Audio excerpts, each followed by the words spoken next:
ఈ ఎమ్మెల్యే నారాయణ రెడ్డి కూడా మేము పోయి అడుగుతున్నాం. అడిగితే ఆయన ఏం చెప్పాలి? మనం ఇంతమంది రైతులం పోయినాక ఈ రోడ్ వచ్చి మనకు ఫాయిదే ఉంది, మన కేసీఆర్ చేసినకెళ్ళ చేస్తామని సమాధానం చెప్పాలి. కానీ మీకు భూమి పరిష్కారం ఇస్తా, భూమికి పైసలు కావాలంటే మాట్లాడతా, కానీ పొలం పోవద్దంటే మాత్రం నేను అడ్డుపడని అంటాడు. ఎందుకు అడ్డుపడాడు అనేది మేము అడుగుతున్నాం. నువ్వు అడ్డుపడేటోడు పొలం పోకుండానే అడ్డుపడాలి. సరే మా తీసి మేము అతలోల దాంట్లో ఏమని మేమేం అడుగుతలేము. కేసీఆర్ చేసినకెళ్ళి బొమ్మాటి గుట్టల్లా ఉంది. మరి అప్పుడు ఉన్నటువంటి అలైన్మెంట్ కి ఇప్పుడు సార్థం కొరకు వీళ్ళ 90% వీళ్ళ సార్థం. వీళ్ళ సార్థం కూడా ఎట్లా ఉందంటే 50 ఎకరాలు 20 ఎకరాలు ఉన్న పట్టేదారు దాంట్లో రాకుట సన్నకారు రైతులు వాళ్ళు ప్లాన్ ఎట్లుంటది? ఒకరిని చంపాలంటే దేవులాడుకుంటూ వస్తారు. గుడ్డి సూటిగా ఇసురు పెట్టుకుంటాడు 10 మందిని చంపుతాడు. వీళ్ళు ఏం చేసిరంటే వాళ్ళకు మంచిగా స్థాయిలు ఉండి కోట్లు ఉన్నోళ్ళు, ఎకరాల భూమి ఉన్న వాళ్ళ కాడికి రాని చూసి మా దాంట్లోకి పంపారు.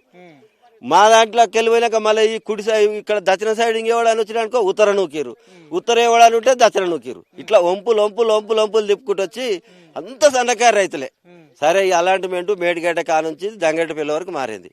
ఈ అలాంటిమెంట్ల ఏనన్నా ఒక 50 ఎకరాల రైతుండంటే మేము మాట్లాడడం. ఒక 50 ఎకరాల రైతులు అంటే మాట్లాడడం.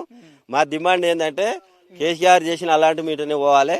అది అందరికి సమృద్ధికరంగా ఉంది. దానివల్ల రైతులు ఎక్కువ నష్టపోతలేరా? దానివల్ల రైతులు తక్కువ నష్టపోతలేరని మనం అంటలేము. అది గుట్టాలంగా ఉంది.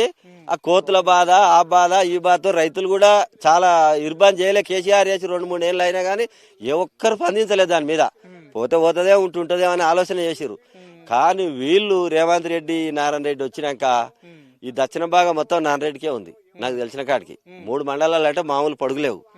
ఈ పొడుగులో మొత్తం ఈయన సార్థం, ఈయన వాళ్ళ అత్తలో ఎట్లా చెప్తే అట్లా విన్నాడు.